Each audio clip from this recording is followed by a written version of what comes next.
In this world, there will be success and failure. You will get fame and infamy. Praise will come your way, and criticism will also come your way. Content with whatever gain comes on its own. Don't make a big deal. Don't take the world too seriously. As somebody said, you're not going to come out of here alive in any case. Why take it so seriously? How beautifully Lord Krishna explains the science of work. He is revealing to us the consciousness in which we should engage in work. And the consequence will be, you will be completely free from stress, from anxiety, apparently doing everything. From within, you will be doing nothing. So he says that, look, the saints, they put in their efforts, and then whether the results are positive or negative, they remain contented. So simple. The results are not in our hands. If we become attached to results, we will experience anxiety. Isn't that what happens? My child should be like this. My child should do that. Well, if it was in the parents' hands, every parent's child would be a Shravan Kumar.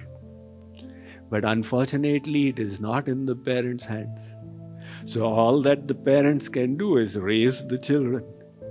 And then whatever the results, learn to accept. Content with whatever gain comes on its own. Now, having put in their efforts, they say, look, whether there was success or failure, it was probably the will of God. Let us have faith that whatever the Lord does is for our good. With that attitude, the tension, the anxiety vanishes. And the second piece of wisdom to bring to bear in this is that the world is full of dualities. In this world, there are always contradictory things. The same bush which has the beautiful rose flower with its soft and gentle and aromatic and colorful petals, it also has the thorns. Now the flower, people put it on their coats. Pandit Nehru used to put it and everybody would praise. Now if somebody puts thorns on their coat, people will say, what's wrong with him? It is the same plant, but there's such a huge difference between one part of it and the other. Likewise, this whole world is full of dualities. Lord Ram himself was the prime example. The day before it was announced, King Dashrath, Vasishji actually said, I will break the news to Ram. And he went and told Ram that your coronation is to happen tomorrow. Today you spend in austerities, etc. So the preparations were being made for a very pompous ascension of Ram to the throne. And overnight everything changed. He went off into the jungle. Now if something like that had happened to us, we would have been so dejected.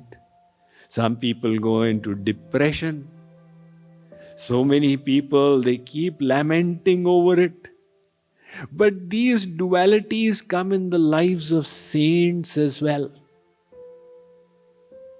Have you ever heard of saints going into depression? They are also human beings like us. Why doesn't it happen to them? Because they accept the reality of the world. When the sun rises, you know it's going to set. So when it sets, you don't make a big deal out of it. I was so attached to the sunlight. Why has it now gotten snatched away? And likewise, when somebody is born, you know the person is going to die one day.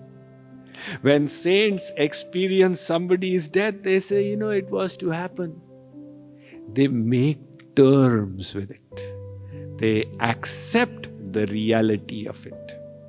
So likewise, in this world, there will be success and failure. You will get fame and infamy. Praise will come your way, and criticism will also come your way. So now, how to handle this situation alike? Don't make a big deal. Don't take the world too seriously. As somebody said, you're not going to come out of here alive in any case. Why take it so seriously? Once, a thief entered the house of Kaka Hatrasi. It was night time. So the thief was looking for something to steal, and Kaka Hatrasi's sleep broke. So he picked up a lantern.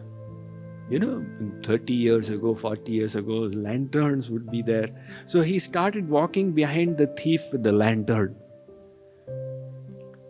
The thief said, "What are you doing? I have come to steal in your house. This is the first time that somebody is walking with a lantern behind a thief." Kaka Hatrasi said, "Look, in the daytime, I never found anything in my house. You have come to search for at night. Where is the hope of you getting anything? So I thought I'll help you out. If you do come across something, if you do discover it, we can share it 50-50. Likewise, if somebody says, "Oh my God, this happened," you are taking the world too seriously.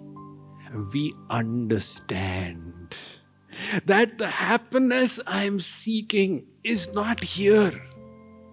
That happiness which will truly fulfill me is inside. And it will come by becoming a better person, by going closer to God. So in the victory and defeats of the world, it is not as important as I think it is going to be. That maturity must come within us.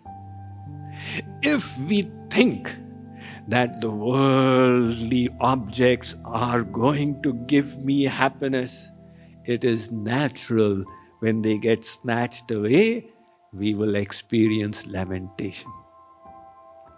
The Buddha, we all know, he renounced his entire kingly opulence, his royal life and luxuries, and went off as a renunciant.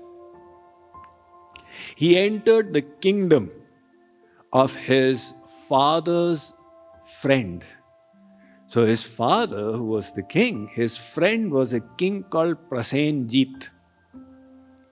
So King Prasenjit saw little Gautam there, and he tried to convince him to return to his life. And the Buddha said, "Uncle, answer one question with all your sincerity. This entire kingdom of yours, all the opulence, all the fame, all the power, has it brought you even one full day of complete happiness?" King Prasenjit had to lower his eyes. See?